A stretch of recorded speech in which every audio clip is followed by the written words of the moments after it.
Good morning students. आज के इसमें हम क्लास में हम लोग पढ़ेंगे कॉस्ट फंक्शन से टॉपिक मार्जिनल कॉस्ट के बारे में। पिछले क्लास में हम लोग पढ़े थे टोटल कॉस्ट, जो दो हिस्सों में बटा था, फिक्स्ड कॉस्ट और दूसरा वेरिएबल कॉस्ट। आज हम लोग मार्जिनल कॉस्ट पढ़ेंगे। देखिए, मार्जिनल कॉस्ट होता है एडिशनल कॉस्ट। कैसा additional cost? incurred on production of an additional output।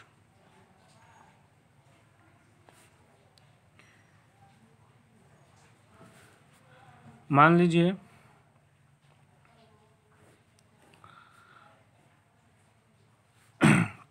कि 10 यूनिट प्रोड्यूस करने का जो टोटल कॉस्ट है वो 50 रुपये है,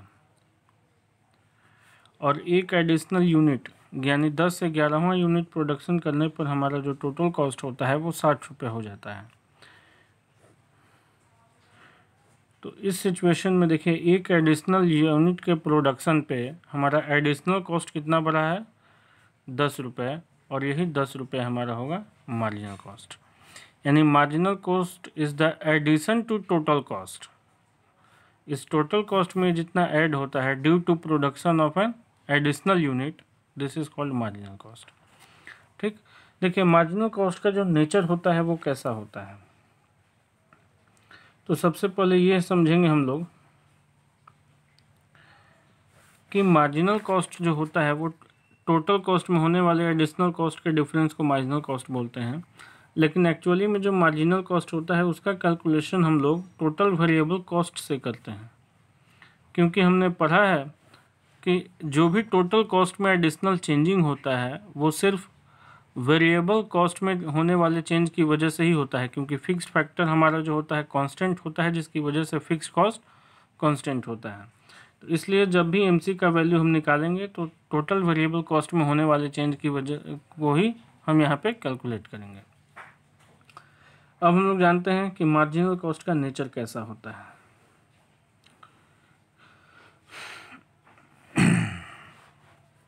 देखिए,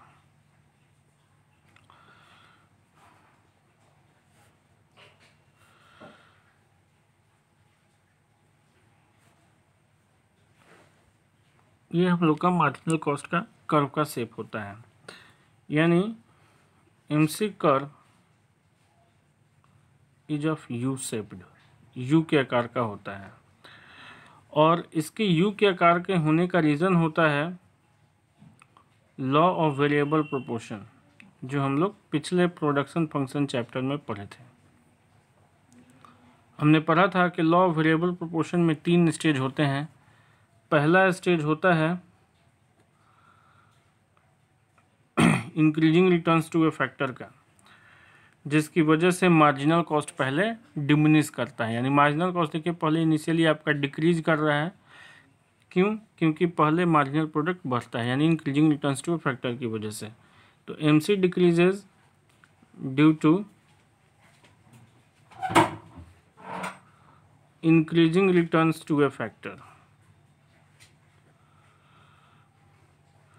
and thereafter MC increases due to diminishing returns to a factor. MC increases due to diminishing returns to a factor. तो इस तरह से हमने देखा कि मार्जिनल कॉस्ट जो होता है वो एडिशनल कॉस्ट होता है एडिशनल यूनिट के प्रोडक्शन पे, और इसका नेचर होता है कि पहले ये घटता है फिर बढ़ता है, जिसकी वजह से मार्जिनल कॉस्ट कर्व का शेप यू के आकार का होता है। इसको हम लोग टोटल वेरिएबल कॉस्ट से फाइंड आउट करते हैं, क्योंकि फिक्स्ड कॉस्ट हमारा कांस्टेंट होता है और टोटल कॉस्ट में होने वाला चेंज जो है वो सिर्फ वेरिएबल कॉस्ट की ही वजह से होता है।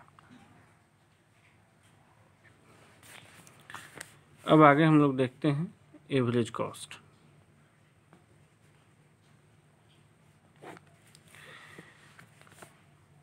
Average cost is the cost per unit of output produced. Total output produce होने के बाद जब हम पर यूनिट आउटपुट का कॉस्ट निकालते हैं तो इसको हम लोग बोलते हैं एवरेज कॉस्ट, यानी total cost divided by units produced. Average cost को हम लोग एवरेज टोटल कॉस्ट ATC भी लिख सकते हैं, या कहीं कहीं आपको ये SAC short run average cost भी लिखा हुआ मिलेगा, है ना। SAC यानी शॉर्ट रन एवरेज कॉस्ट, या ATC यानी एवरेज टोटल कॉस्ट। ठीक है, ये TC हो गया आपका टोटल कॉस्ट, और Q हो गया यूनिट्स ऑफ आउटपुट प्रोड्यूस्ड। जैसा कि हमने पिछले एग्जाम्पल में देखा था मार्जिनल कॉस्ट के कैलकुलेशन में,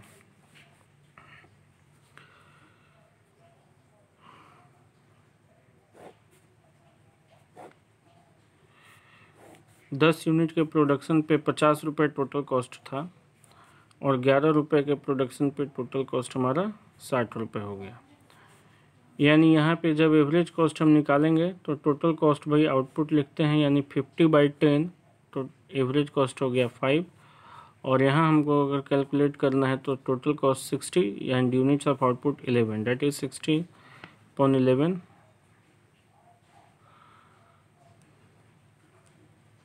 5.46 अप्रोक्स। तो इस तरह से हमने देखा कि एवरेज कॉस्ट जो है वो टोटल कॉस्ट में units, number of units produced से डिवाइड करने पर हम कैलकुलेट कर सकते हैं। अब हम जानते हैं एवरेज कॉस्ट के नेचर के बारे में।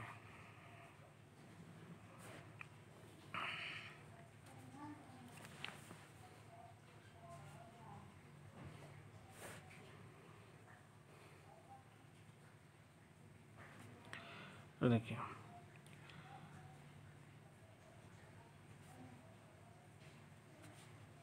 जिस तरह से मार्जिनल कॉस्ट का शेप था, ठीक एवरेज कॉस्ट का भी शेप उसी तरह से होता है, यानी AC curve is also of U shaped.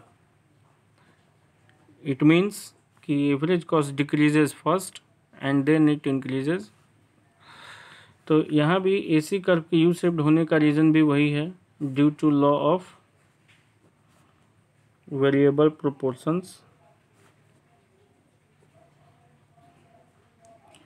यानी just like marginal cost, average cost firstly decreases due to increasing returns to a factor and ultimately it increases due to diminishing returns to a factor.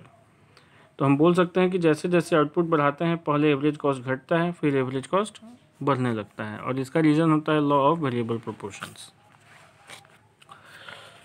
अभी हमने जैसा कि देखा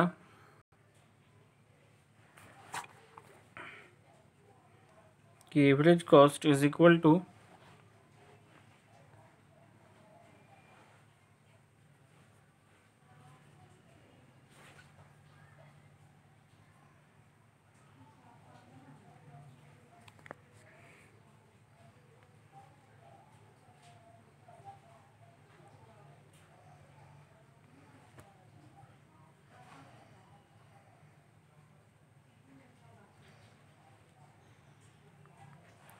अभी हमने देखा कि average cost is equal to total cost by output. तो चूंकि हम जानते हैं कि टोटल कॉस्ट दो हिस्सों में बटा होता है, टोटल फिक्स्ड कॉस्ट और दूसरा टोटल वेरिएबल कॉस्ट, तो हम इसको ऐसे भी लिख सकते हैं, AC is equal to TFC plus TVC divided by output. और इसको आगे चल के हम ऐसे भी लिख सकते हैं, TFC by output plus TVC by output. ठीक है, तो जैसे हम टोटल कॉस्ट में आउटपुट से डिवाइड करके एवरेज कॉस्ट निकाले हैं, उसी तरह हम टोटल फिक्स्ड कॉस्ट में आउटपुट से डिवाइड करते हैं तो हमारे फिक्स्ड कॉस्ट का एवरेज आता है, जिसको हम बोलते हैं एवरेज फिक्स्ड कॉस्ट। यानी पर यूनिट आउटपुट के प्रोडक्शन पे हमारा as an average fixed cost कितना लगता है। तो TFC बाई आउटपुट करेंगे तो AFC हो जाएगा, उसी तरह से टोटल वेरिएबल कॉस्ट में हम आउटपुट से डिवाइड करते हैं तो ये हमारा निकल जाता है एवरेज वेरिएबल कॉस्ट, यानी एवरेज कॉस्ट का एक और फार्मूला हमें मिल गया। देखिए एक आपको मिला average cost is equal to total cost by output, and चूँकि total cost is the sum of total fix cost and total variable cost, that's why average cost is also equal to average fix cost and average sum of average fix cost and average variable cost. Okay, तो अब हम लोग AFC के nature के बारे में जान लिए। अब हम आगे देखते हैं एएफसी के नेचर के बारे में। तो एएफसी जो है वो सिंपली आपका होता है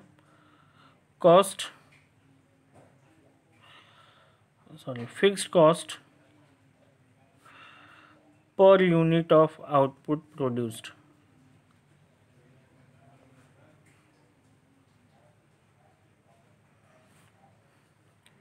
यानी average fixed cost is equal to total fixed cost by output, या हम इसको ऐसे भी लिख सकते हैं total fixed cost is equal to average fixed cost into output. यानी इसी फार्मूला से हम लोग टोटल फिक्स्ड कॉस्ट का भी फिगर रिक्वायरमेंट के हिसाब से कैलकुलेट कर सकते हैं। अब देखते हैं आगे हम एएफसी के नेचर के बारे में। देखिए एएफसी को नेचर को समझने के लिए हम एक न्यूमेरिकल एग्जांपल लेते हैं। इसमें हम लोग देखते हैं यूनिट्स और टोटल फिक्स कॉस्ट को।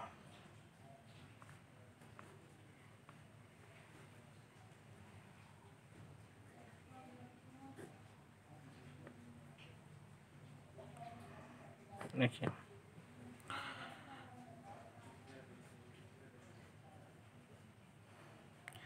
अपने नेचर के अकॉर्डिंग टोटल फिक्स कॉस्ट जो है वो कांस्टेंट है हर एक आउटपुट लेवल पे, 1 2 3 4 5 6 7 8 9 10 11, ठीक है।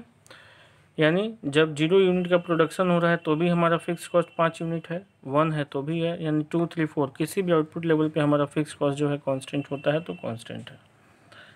अब हम लोग इससे कैलकुलेट करते हैं average fix cost.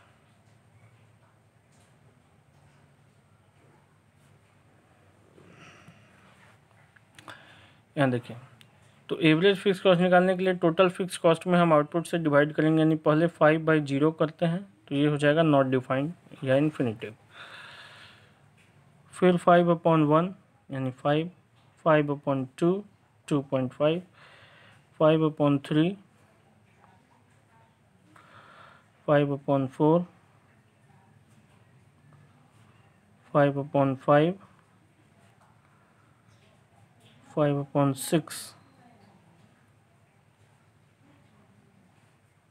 5/7,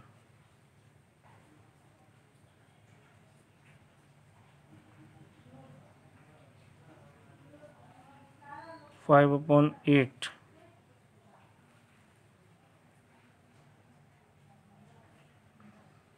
5/9,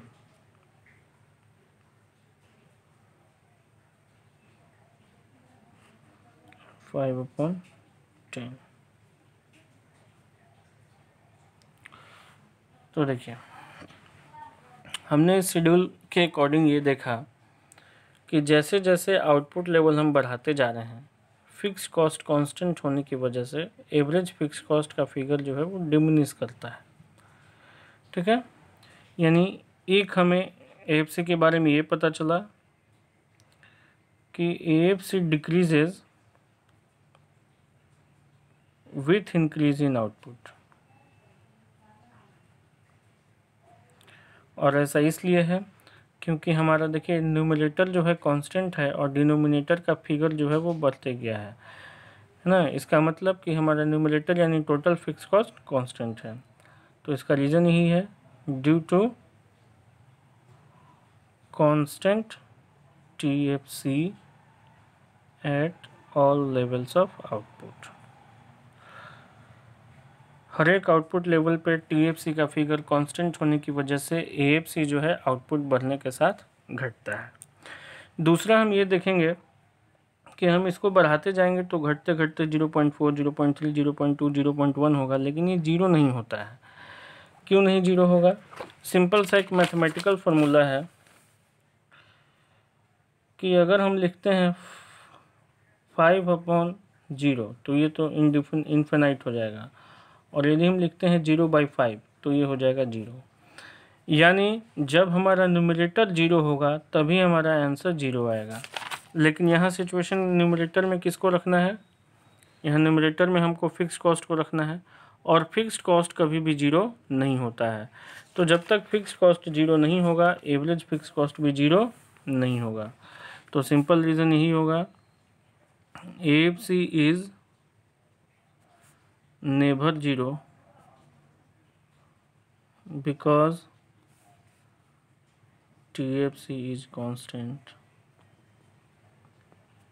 even when output is 0। Output 0 होता है तभी भी हमारा TFC पॉजिटिव होता है, कांस्टेंट होता है, और इसीलिए AFC कभी भी 0 नहीं होता है। ओके, तो इस तरह से हम AFC का नेचर देखें। अब जब हम AFC का डायग्राम बनाते हैं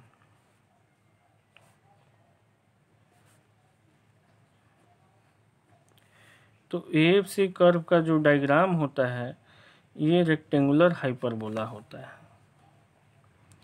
AFC curve is rectangular hyperbola. Rectangular hyperbola का मतलब हो गया कि इस कर्व के किसी भी पॉइंट से हम जो भी रेक्टेंगल ड्रॉ करेंगे उन सारे रेक्टेंगल का एरिया जो है कांस्टेंट होगा। ठीक है, तो देखिए ये जो रेक्टेंगल बना, इस रेक्टेंगल का एरिया कैसे निकलता है, तो area is equal to length into breadth. ये लेंथ यानी आउटपुट और ब्रीथ यानी कि कॉस्ट। तो एवरेज फिक्स कॉस्ट को जब हम आउटपुट से मल्टीप्लाई करते हैं तो देखिए यहाँ हम लोगों ने एक फार्मूला लिखा था, एवरेज फिक्स कॉस्ट को आउटपुट से मल्टीप्लाई करते हैं तो क्या निकलता है, टोटल फिक्स कॉस्ट। यानी ये जो हमारा एरिया आया, this area is called total fix cost. उसी तरह से हम अगर ये एक रेक्टेंगल लेते हैं तो इस रेक्टेंगल में भी हम अगर लेंथ इनटू ब्रेथ यानी average fix cost into output करेंगे तो इसका भी एरिया आएगा TFC, यानी इस रेक्टेंगल का भी एरिया हो गया टोटल फिक्स कॉस्ट के इक्वल। उसी तरह से अगर ये तीसरे पॉइंट से हम रेक्टेंगल का एरिया निकालते हैं तो यहाँ भी हो जाएगा average fix cost into output यानी कि TFC। तो ये तीनों का एरिया जो है वो सारा एरिया किसके इक्वल आया, TFC के इक्वल आया। और हम जानते हैं कि TFC जो है हर एक आउटपुट लेवल पे कांस्टेंट होता है, यानी इस एरिया में जितना TFC होगा उतना ही एरिया में TFC यहाँ भी होगा और उतना ही TFC इस एरिया में भी होगा। यानी हर एक पॉइंट से जो भी हम रेक्टेंगल ड्रॉ कर रहे हैं सबका एरिया इक्वल आएगा, TFC के इक्वल आएगा। इसीलिए जो ये कर्व का शेप बनेगा वो रेक्टेंगुलर हाइपरबोला बनेगा। तो समझ में आया। तो इसका रीज़न भी यही है कि AFC curve is rectangular hyperbola due to constant TFC। ठीक है, तो एक ये जो टोटल फिक्स कॉस्ट का फीचर होता है जिसकी वजह से कई सारा ने जो है आपके फीचर्स तैयार होते हैं इससे। पहला कि जैसे जैसे हम आउटपुट बढ़ाते जाएंगे एवरेज फिक्स कॉस्ट का फिगर हमारा घटते जाता है। दूसरा कि AFC कर्व जो है कभी भी एक्स एक्सिस को टच नहीं करेगा, यानी AFC कर्व कभी भी 0 नहीं होगा क्योंकि हमारा फिक्स कॉस्ट हमेशा कांस्टेंट होता है। ठीक है, और ये रेक्टेंगुलर हाइपरबोला भी इसीलिए होगा क्योंकि फिक्स कॉस्ट हमारा कांस्टेंट है। अब आगे देखते हैं हम लोग एवरेज वेरिएबल कॉस्ट के बारे में।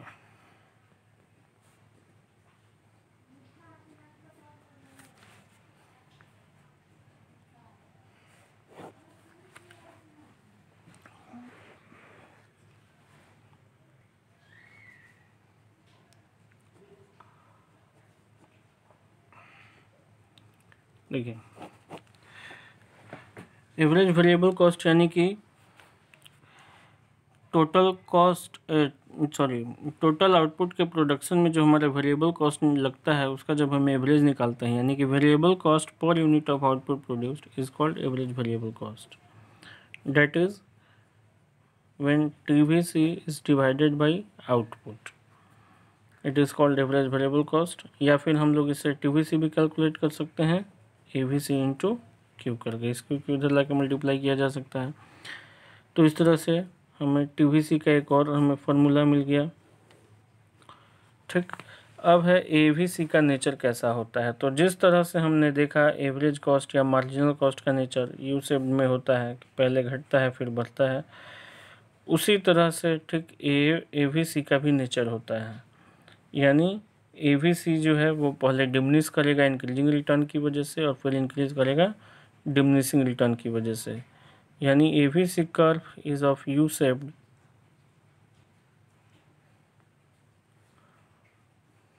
Due to law of variable proportions.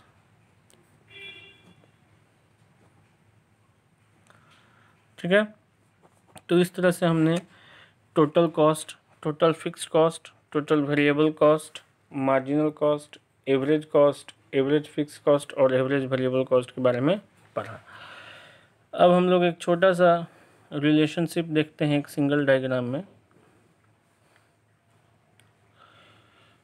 ये हमारा हो गया AFC,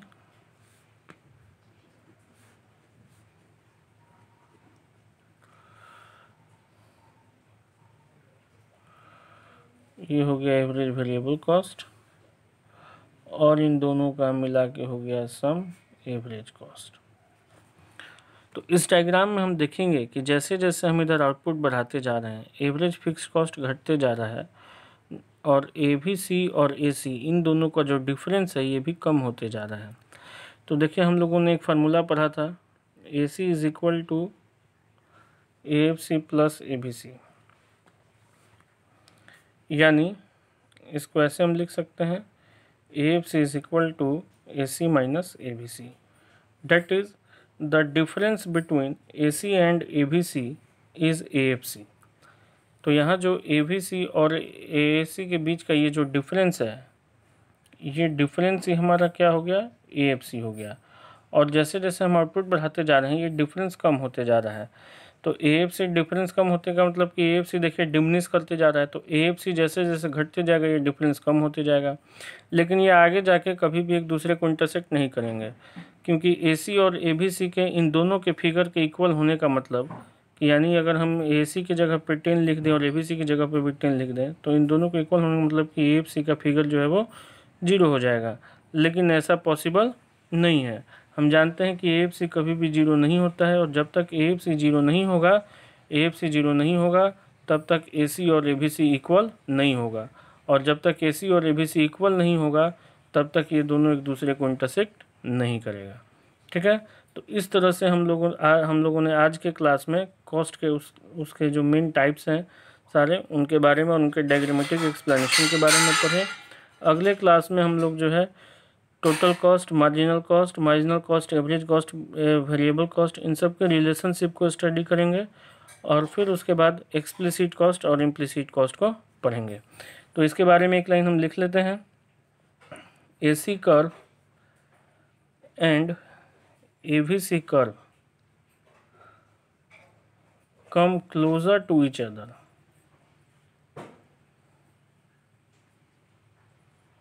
with increase in output, but they never intersect as TFC is constant at all levels of output. Okay, तो अगर किसी को कोई भी प्रॉब्लम हो तो वो मैसेज कॉल के थ्रू जो है क्वेश्चन कर सकता है। इस क्लास के लिए इतना ही, धन्यवाद।